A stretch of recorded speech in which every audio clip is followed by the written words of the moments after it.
بسم اللہ الرحمن الرحیم السلام علیکم ورحمۃ اللہ وبرکاتہ الحمد للہ رب العالمین اللہم صلی علی محمد۔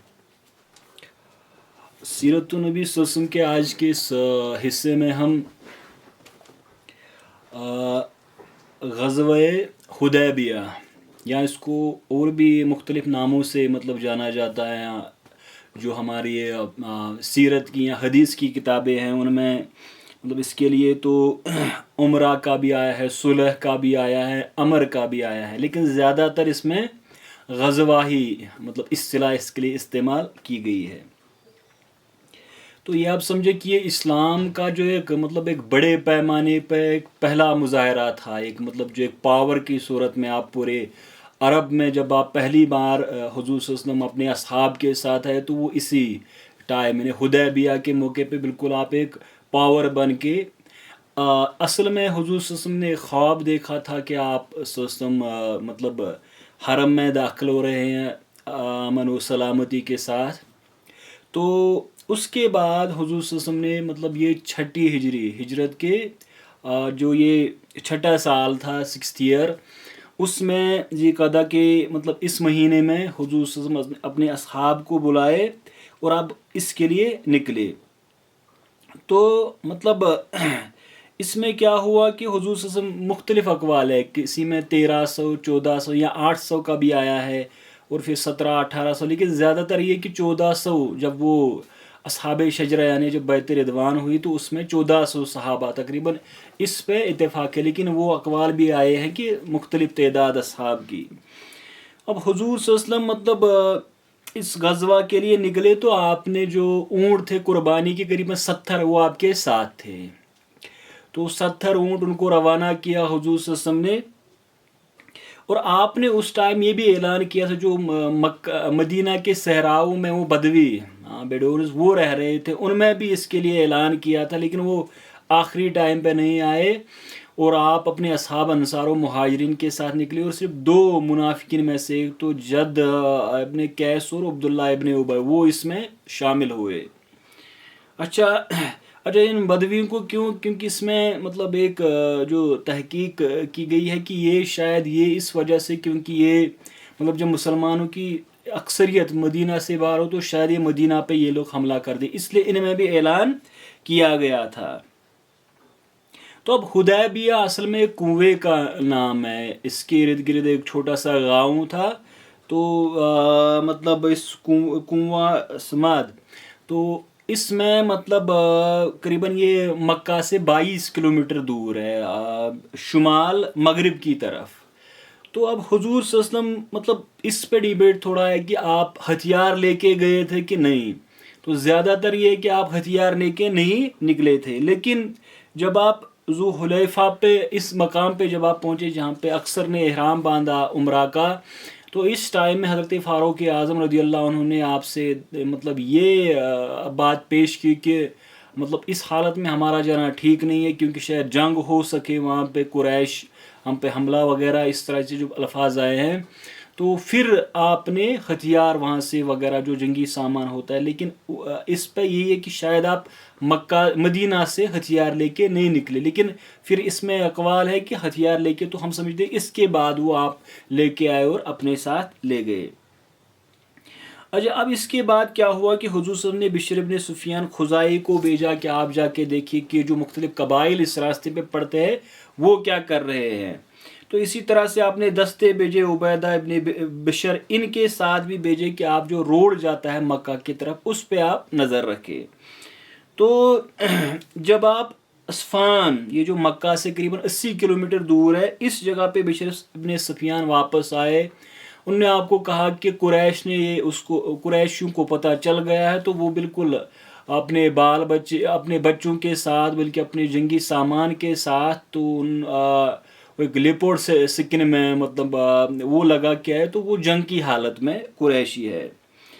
تو اس ٹائم حضور صلی اللہ علیہ وسلم نے ان پہ یہ کہ قریش کو جنگ نے برباد کر دیا ہے کہ کاش وہ ہمیں چھوڑ دیتے، مطلب یہ کہ ہم باقی عرب ہم سے لڑ لیتے، تو پھر اگر وہ ہم پہ غالب آ جاتے تو قریش کا ویسے بھی کام ہو جاتا. لیکن اس کے بعد آپ نے کہا کہ اگر وہ ہم سے لڑنے کے لیے آئے ہیں تو ہم مطلب اس طرح آخری دم تک ہم لڑیں گے، او کما قال صلی اللہ علیہ وسلم. تو اس جگہ آپ نے صلاۃ الخوف کی نماز پڑھائی. اچھا، اس کے بعد جب آپ کو پتہ چلا کہ احابیش کے قبیلے وہ بھی قریش کی مدد کے لیے نکلے ہیں، تو آپ نے اپنے اصحاب کو بلایا کہ کیا کرنا ہے، یا تو ہمیں احابیش سے لڑنے جانا ہے، یا پھر کیونکہ ہمارا عمرہ کا ارادہ ہے تو پھر ہم مطلب ایک الگ راستے سے نکلتے ہیں تاکہ ہم اپنی منزل تک پہنچے. کیونکہ حضور صلی اللہ علیہ وسلم اس وقت فرما رہے تھے کہ میں ایسا کچھ بھی کرنے کے لیے تیار ہوں جس سے حرم کا تقدس برقرار رہے. تو اس پہ حضرت ابوبکر صدیق نے یہ کہا کہ ہمیں الگ ایک راستہ اختیار کر لینا چاہیے، اور آپ نے ان کی رائے کو قبول کیا. تو اسی طرح سے جو قریش کے تھے انہوں نے خالد ابن ولید، ان کی سربراہی میں تقریباً 200 ان کے سوار تھے، ان کو روکنے کے لیے بھیجا مکہ سے باہر ان کو.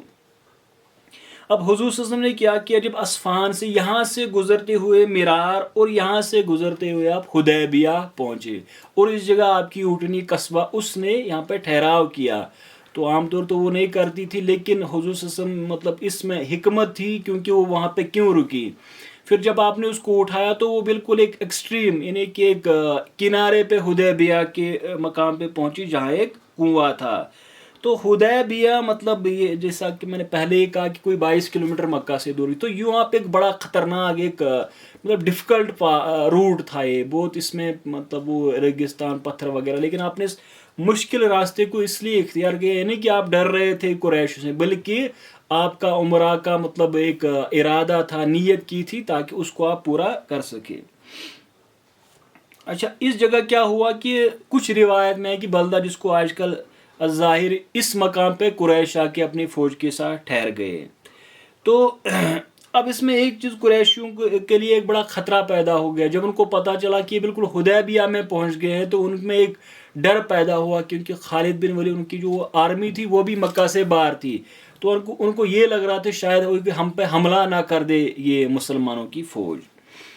اب اس جگہ پہ جب آپ نے پڑھا وہاں پہ ڈالا، تو اس جگہ اب مختلف لوگ وہاں پہ قریش کی طرف سے آ رہے. تو اس میں خزاع قبیلے جو کہ مسلمانوں کے ساتھ مطلب معاہدے میں تھا بلکہ علیہ تھا، تو بدیل ابن ورقہ وہ حضور صلی اللہ علیہ وسلم کے پاس آئے اور انہوں نے کہا کہ قریش اس پہ بضد ہے کہ آپ کو روکے، آپ حرم میں داخل نہ ہو. تو حضور صلی اللہ علیہ وسلم نے ان کو کہا کہ ہمارا صرف یہی ارادہ ہے کہ ہم عمرہ کے لیے آئے تھے. تو قریش کے لیے بہتر یہی ہے کہ وہ ہم سے معاہدہ صلح کر لے، ٹروس کر لے. تو وہ جو واپس آئے انہوں نے مطلب جب قریش کو یہ بتا دیا کہ آپ صلح کر لیں وہ صرف اس کے لیے، تو انہوں نے اس کو یہ کہا کہ بڑا روڈلی کہ آپ نے غلط سمجھا ہے، بلکہ وہ عمرے کی مطلب بہانہ ہے، وہ حملہ کرنا چاہتے ہیں. تو اس جگہ وہاں پہ مطلب یہ تھے عروہ ابن مسعود ثقفی. تو انہوں نے کہا کہ اس کی مطلب بات میں وزن ہے، تو میں وہاں پہ ہو کے آتا ہوں. یہ ثقیف کا ایک بڑا پرومیننٹ لیڈر تھا.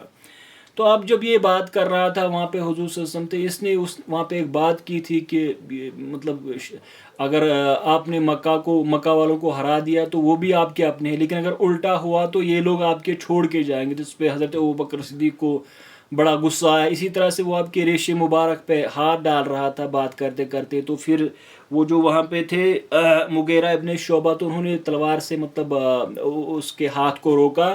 تو پھر وہاں پہ ایک بڑا ان کے درمیان جب اس حضرت ابوبکر صدیق اور مغیرہ ابن شعبہ اس کے ساتھ مطلب وہ ایک بڑا اس پہ وہاں پہ کچھ باتیں ہو گئی. تو مطلب ایک جس تیز کلامی جس طرح ہوتی ہے، تو عروہ نے کہا کہ میں ان کو جواب دینا چاہتا تھا ابوبکر صدیق کو، لیکن ان کا میرے اوپر کوئی احسان ہے. اچھا، یہ اس کا بھتیجا تھا مغیرہ، حضرت مغیرہ ابن شعبہ.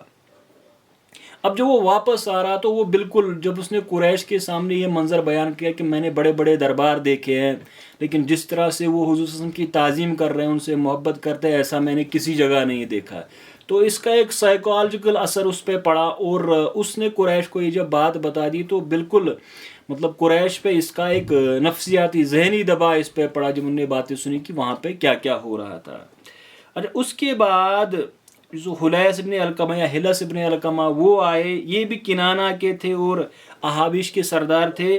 تو جب ان کو آتے ہوئے دیکھا، حضور صلی اللہ علیہ وسلم نے کہا کہ اب جو آپ کے مطلب قربانی کے جو جانور ہے ہدی، ان کو آپ نکالے تاکہ دیکھیں، کیونکہ یہ کعبہ کی بڑی تعظیم کرتا ہے. تو جب اس نے دیکھا تو اس کو یہی پتہ چلا کہ یہ صرف آئے ہیں قربانی کے لیے، یعنی عمرہ کے لیے. تو وہ واپس چلا گیا، اور اس نے مطلب یہ جو وہاں پہ لوگ تھے قریش کے، ان کو بولا، انہوں نے کہا کہ تو بدوی آدمی ہے، تیرے کو مطلب یہ ساری باتیں سمجھ نہیں آتی، وہ عمرہ کا صرف بہانہ کر کے ہم پہ حملہ کرنا چاہتے ہیں. لیکن اس کے بعد یہ ہوا کہ وہ تیار ہو گئے کہ قریش کی مطلب اپنا کوئی سفیر وہاں پہ حضور صلی اللہ علیہ وسلم کے پاس بھیج دے. تو پھر انہیں مکراز ابن حفص اور اس کے بعد ان کا سہیل ابن عمر وہ حضور صلی اللہ علیہ وسلم کے پاس آیا. اچھا، اب اس دوران کچھ باتیں اور بھی ہو گئی. حضور صلی اللہ علیہ وسلم نے بھی اپنے جو اصحاب یعنی سفیر وہ مکہ بھیج دیے. تو ان میں پہلے حضرت خراش ابن امیہ خزائی، تو وہ جب وہاں پہنچے تو قریش نے اس پہ بالکل ان کا اونٹ چھین لیا، اس کو ذبح کر لیا، مار دیا اس کے اونٹ کو. اور اسی طرح وہ ان کو بھی مطلب شہید کر دیتے اگر بیچ میں یہ احابیش نہ آتے. پھر آپ نے حضرت عمر فاروق رضی اللہ عنہ ان کو بولا کہ آپ جائے. تو انہوں نے کہا کہ میرا تو وہاں پہ کوئی رشتہ دار نہیں. اور پھر ان کی جو مکہ کے قریش، ان کے متعلق جو ان کے خیالات تھے وہ کسی چھپے نہیں تھے. تو اس طرح سے پھر ان کی مطلب انہیں تجویز پیش کی کہ حضرت عثمان ابن عفان رضی اللہ عنہ ان کو بھیجا جائے. تو اس طرح حضرت عثمان رضی اللہ عنہ حضور صلی اللہ علیہ وسلم کے سفیر بن کے قریش کے پاس پہنچے. اب کیونکہ قریش وہاں پہ ایک آبا ابن سعید ابن العاص، تو اس نے حضرت عثمان کو مطلب پناہ دی، کہ اعلان کیا کہ یہ مطلب میرے پروٹیکشن میں، اب ان کو کوئی ہاتھ نہیں لگائے گا. تو اس طرح سے وہ ان کے یہاں ٹھہرے. اور پھر وہ ابو سفیان وغیرہ وغیرہ سے بات کرنے کے لیے گئے کہ مطلب آپ یہ حضور صلی اللہ علیہ وسلم کو عمرہ کرنے کے لیے آنا چاہتے ہیں. لیکن اس پہ قریش نے بالکل انکار کر دیا کہ ہم کسی بھی قیمت پہ محمد صلی اللہ علیہ وسلم کو مکہ آنا نہیں دینا چاہتے. اب اس کے بعد کیا ہوا کہ ان کا کوئی 80 کے قریب ان کے کوئی مطلب ایسے جو مکہ کے لوگ تھے وہ حملہ کر کے گئے تھے. تو مسلمان نے ان کو گرفتار کر دیا. تو اس جگہ پہ ایک بات مطلب یہ پھیل گئی کہ حضرت عثمان رضی اللہ عنہ کو شہید کر دیا گیا. تو پھر حضور صلی اللہ علیہ وسلم نے وہ جو مطلب اصحاب شجرہ یعنی اس ایک درخت تھا وہاں پہ، اس کے نیچے آپ نے بیعت لی. تمام 1400 جو آپ کے اصحاب تھے انہوں نے بیعت کی. اور صرف اسی جب ابن قیس منافق نے آپ کے ساتھ بیعت نہیں کی تھی، باقی تمام نے. اور کچھ روایت میں صبر پہ، کچھ پہ مطلب آخری دم تک لڑنے میں، اور موت پہ یعنی کہ ہم اپنی آخری سانس تک لڑیں گے. تو آپ نے حضرت پھر دائیں ہاتھ پہ اپنا بائیں ہاتھ دست مبارک رکھ دیا اور یہ کہا کہ یہ عثمان کا ہاتھ ہے. تو ان کے بدلے بھی آپ نے خود بیعت کی کہ مطلب یہ پھیل گئی تھی خبر کہ حضرت عثمان کو شہید کر دیا گیا تھا. تو صحابہ نے موت پہ بیعت کر لی. اب اس پہ ڈیبیٹ بھی مطلب کچھ روایت میں ہے، لیکن اصل میں یہی ہے کہ موت پہ بیعت کی تھی. لیکن اس کے بعد حضرت عثمان واپس آئے کیونکہ وہ بڑی مطلب غلط افواہ تھی. تو اسی دوران وہاں پہ جو سہیل ابن عمر تھے یہ قریش کی جانب سے گئے اور ان کو کہا کہ آپ اس سے ایگریمنٹ کر لیجئے. اب جب یہ تیار ہو گیا تو یہاں پہ مطلب بات یہ ہو گئی تھی جب مسلمانوں نے تو حضرت علی کرم اللہ تعالیٰ ان کو یہ کہا کہ آپ اس کی کتاب یعنی آپ لکھے ایگریمنٹ. تو حضرت علی نے جب بسم اللہ الرحمن الرحیم سے لکھنا شروع کر دیا تو انہوں نے رحمان اور رحیم پہ اعتراض کر لیا اور کہا کہ ہم نہیں جانتے رحمان رحیم کون ہے، آپ بسمک اللہم اس طرح سے لکھیے. اسی طرح پھر جب معاہدہ میں یہ لکھا گیا کہ محمد اور رسول اللہ صلی اللہ علیہ وسلم، تو انہوں نے اس پہ بھی اعتراض کر دیا کہ اگر ہم آپ کو مطلب رسول مانتے تو پھر ہم آپ سے لڑتے کیوں، تو آپ صرف یہ لکھیے محمد ابن عبداللہ صلی اللہ علیہ وسلم. تو اس طرح مطلب مسلمانوں کو اس پہ بڑا غصہ آیا تھا، لیکن کیونکہ حضور صلی اللہ علیہ وسلم معاہدہ کرنا چاہتے تھے تو مطلب آپ نے ان کو کہا کہ آپ اسی طرح. تو حضرت علی نے اس سے مطلب انکار کر دیا. تو حضور صلی اللہ علیہ وسلم کچھ روایت میں یہ ہے کہ آپ نے مطلب خود اس کو مطلب وہاں سے مٹایا اور اس پہ مطلب کراس کیا اور پھر آپ نے خود لکھا. اچھا، اس میں جب یہ ہوا کہ اس میں یہ کہا کہ مسلمان اس سال واپس جائیں گے اور اگلے سال یہ عمرہ کے لیے آ سکتے ہیں، 3 دن کے لیے وہاں پہ ٹھہریں گے، لیکن یہ اپنے ساتھ کوئی جنگی سامان نہیں رکھیں گے، صرف تلوار اور اس کو بھی میان سے باہر نہیں نکالیں گے. اچھا، اسی طرح سے یہ 10 سال کے لیے مسلمانوں اور قریش کے درمیان صلح ہو گئی، یعنی کوئی جنگ نہیں، 10 سال کے لیے معاہدہ. پھر اسی طرح ایک اور اس میں تھا کہ مسلمان مطلب اگر مسلمانوں میں سے کوئی قریش کی طرف لوٹ کے آئے تو قریش اس کو واپس نہیں کریں گے، لیکن اگر قریش کا کوئی حضور صلی اللہ علیہ وسلم کی طرف جائے تو ان کے لیے ضروری ہوگا کہ وہ اسے واپس کریں گے۔ اچھا، اسی طرح سے مطلب یہ مسلمانوں کے لیے مطلب وہ بڑا اس پہ وہاں پہ صحابہ نے اس کے اعتراض کیا تھا کہ ہمیں یہ قبول نہیں ہے۔ تو اسی طرح سے اس میں مطلب اس ایگریمنٹ میں جو باتیں آئی تھی کہ مطلب دھوکہ دیاں، ایک یہ جو اشتہار بازی، یہ ایک دوسرے کے خلاف نہیں کریں گے۔ اسی طرح سے کوئی بھی عرب کا قبیلہ اگر مسلمانوں کے اتحاد میں جانا چاہتے ہیں، ان کا حلیف بنے تو وہ جا سکتا ہے، اور کوئی قریش کے ساتھ معاہدہ کرنا چاہتا ہے وہ قریش کے ساتھ کر سکتا ہے۔ تو خزاعہ حضور صلی اللہ علیہ وسلم کے ساتھ گئے اور بنو بکر قریش کے ساتھ گئے۔ تو اور اسی طرح سے ان کو کہا کہ آپ کے پاس یہ جو قربانی کے جانور، یہ آپ حرم میں داخل اس کے ساتھ نہیں ہو سکیں گے اس سال بھی۔ تو اس طرح سے مسلمانوں کو یہ اجازت دی گئی کہ آپ اگلے سال عمرہ کے لیے آ سکتے ہو، لیکن اس سال واپس جانا ہوگا۔ اور اسی طرح وہ جو اس سے قریش کو بھی یہ ہوگا کہ وہ جو سیریا اور یمن تجارت کے لیے جاتے تھے ان کے لیے راہ کھول دی گئی۔ تو مسلمانوں کو بڑا اس سے ان کو بظاہر لگ رہا تھا کہ یہ مطلب ان کو اس سے نقصان ہوا ہے، کیونکہ شاید وہ ان کو بظاہر لگ رہا تھا کہ ہم نے ان کی ایسی شرائط قبول کر دی جو کہ ہمیں کرنی نہیں چاہیے تھی۔ لیکن حضور صلی اللہ علیہ وسلم میں مطلب ان کی جو نگاہ تھی وہ آپ دیکھ رہے تھے کہ اس سے مطلب کیا نتائج نکلنے والے ہیں۔ تو اب جب یہ ایگریمنٹ لکھا جا رہا تھا تو اسی ٹائم یہ جو مطلب سہیل ابن عمر ان کا بیٹا حضرت ابو جندل وہ مکہ سے بھاگ کے آیا تھا، لیکن ایگریمنٹ میں سہیل نے یہ اعتراض کیا کہ اس کو آپ کو واپس کرنا ہوگا۔ تو اس پہ حضرت فاروق اعظم وغیرہ صحابہ نے بڑا اعتراض کیا تھا، اور پھر حضور صلی اللہ علیہ وسلم نے بھی ان سے کہا تھا آپ اس کو میرے لیے آپ اس کو چھوڑ دیں، لیکن انہوں نے کہا کہ اس کے بغیر ایگریمنٹ نہیں ہو سکتا، یہ جب آپ کے پاس آئے اسے آپ کو ہمیں لوٹانا ہوگا، اس کے بعد یہ ایگریمنٹ۔ تو پھر آپ نے حضرت ابو جندل کو کہا کہ آپ صبر کرے۔ تو یہ مطلب یہ اسی ٹائم ایک واقعہ ہوا تھا۔